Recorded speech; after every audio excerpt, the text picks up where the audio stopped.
this is really special and for a lot of reasons, but the person we're going to announce is somebody that I've come across probably in the last, I guess, 30 years or more in different capacities.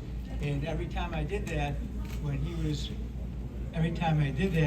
there, he was always the chairman or the president of that. So I really appreciate it and got to see what he's done for our communities, in many of our communities over the years.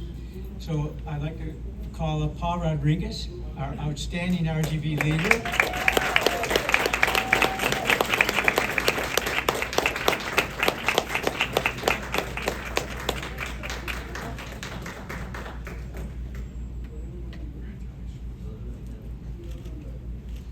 And his beautiful wife Myrna's here with us today, so I want to make sure. Congratulations, Paul. I know you're a very humble person, so if you permit me, I'm going to talk a little bit about you. I wrote notes here, I can't read them. But of course, we all know him from South Texas College Board, which he's been on for 12 years. And there's a pattern here. You're going to see president and chairman, a lot of that. But he also was the chair of the Texas Department of Housing and Community Affairs. So not only has he helped us here, but also in Austin. Sharyland ISD Board Chair, is that right? Or President, I guess. Mission Hospital Board President, or Chair, Mission Hospital. Sister Marcela Juan Diego High School Principal, no, you weren't the principal. Chair of the board there. Mission Economic Development Corporation Chair. Of course, President and CEO of Valley Land Title Company, which you've been for many years. President of the Texas Land Title Association. President of VAMOS. He's also a great friend. And also one thing I appreciate you do is you're chair of McAllen Affordable Homes and Affordable Homes in South Texas.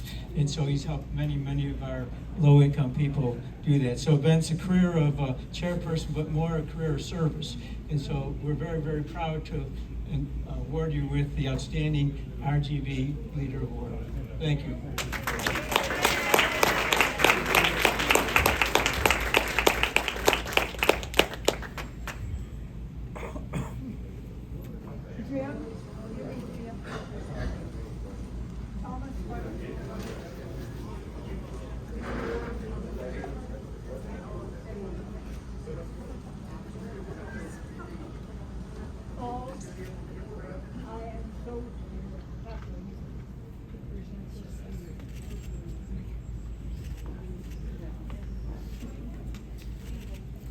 Ready, guys? 3, 2. Last one. 3, 2.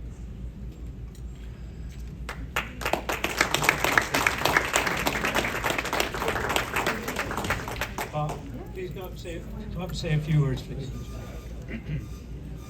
I'm going to assume that you can hear me in the back. Can you hear me all right? Well, listen, I really appreciate this recognition very much. I really am not deserving of it when you think of some of the people that have received it before, like Mayor Darling. In particular, last year's recipient was Dr. Alberto Gutierrez, who has had a long history not only of his own medical practice, but of really being a humanitarian and incredible supporter of the Milagro Clinic. And so when you think of Dr. Gutierrez, just the way I'm looking at it, an archangel, and here I am, a heathen. So I really appreciate that, and again, I don't feel worthy, but I do want to emphasize that I think Futuro RGV is an incredible organization. For those of you that may not know or may not remember, it actually goes to the turn of the century. 1999. When it was Futuro McAllen.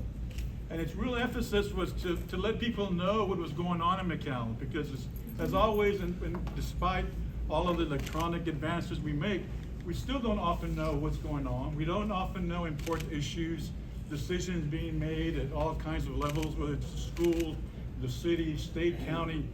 And I think it was really a vision that they had, this outstanding organization led by Nedra, for so many years, of getting that awareness out there. Ultimately, they focus especially on political races, because let's face it, particularly, for example, when you think about education, school boards, college institutions, and the city government, state government, county government, And of course, what they've done has really been, they're not even bipartisan, they're nonpartisan. And when you look at the makeup of the volunteers and the board members, it's really quite a group on their own right of the kinds of things that they do professionally and personally. But the fact that they get involved to the degree of trying to get to the citizens of the city, of the county, of the area, to be aware of who is running for mayor, who's running for city commission, who's running for state reps, senators, etc. And they have been known because their integrity is unmatched. And so people know that if you get an invite from NEDRA, if you get an invite from Futuro RGV, you're going to get treated right. It's not partisan. If you want to get your message out, if you really want to get out and talk to people, let them know where you stand and what you want to do and what's on your mind, man or woman, Democrat or Republican, Independent, people know you can trust a Futuro RGV to do that. And now, in fact, they've even upped the game. It used to be in-person conversations, debates. Now they're high tech. They're on Facebook. They have Zooms. They have all kinds of capacities now to be able to do that. So, you know, it's an outstanding organization that's not, and again, I am emphasizing that they get involved in politics, at least in getting the word out on individuals that are interested in politics.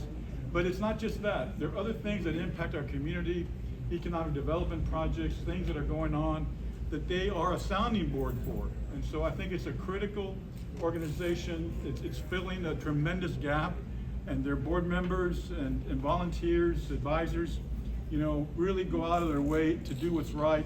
And it's a testament, of course, to NEDRA, who's been the leader for so many years, but it's a group organization. Not too far behind her is Laurel and others.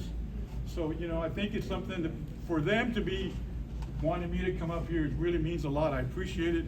Again, I really don't deserve it, but I appreciate it, and I thank you for it, NEDRA. But I do want to say that I take this award really on behalf of the people that I've worked with in these different organizations. At Affordable Homes, Jim was one of the first individuals to get involved. He did a lot of legal work pro bono. He helped guide the organization. It was originally McAllen Housing Agency, I guess, and then McAllen Affordable Homes. And much like Futuro went from McAllen to regional, Affordable Homes of South Texas, and it is South Texas. Affordable Homes has its stamp throughout this county. In fact, even touches San Antonio, El Paso with some of its programs. And so it's, you know, it's people like him, like Mr. Gurwitz that I've served with at South Texas College. People, in fact, there's a lot of contingencies here from South Texas College. And yes, maybe I've been involved, I've led a meeting or two, but the reality is they're the people, and you all are the people that get things done. Some of us set up a meeting, some of us maybe keep us on track, and that's all I do, frankly. And I get to do it because of my wife, Mirna, who's been a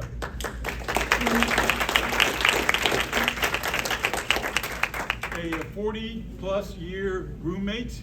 And I have to tell you, you know, everybody talks about pillow talk. It's a real thing. I mean, at 4 o'clock in the morning, I get awakened and I'm told, you know, you really shouldn't have said what you said to Gary. I can't believe you said what you said to Dr. Rodney. You know, so I get a lot of advice and I get a lot of input, a lot of counseling.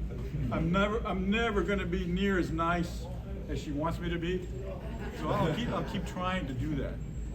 But in any event, with her help and looking out after the house and the kids during the time that I've been involved in different things that have required time away, and I got to tell you, I have enjoyed it. It's been a lot of fun. And I have to tell you too that, you know, I came back to the Valley in '82. I'm from here. PSJ Bears 1972. Tomas? Yay, Bears. Fellow classmate. And the thing is, you know, when I did that, when I went away to school, I couldn't wait to get the hell out of the Valley. I was here for the infamous Far Riot.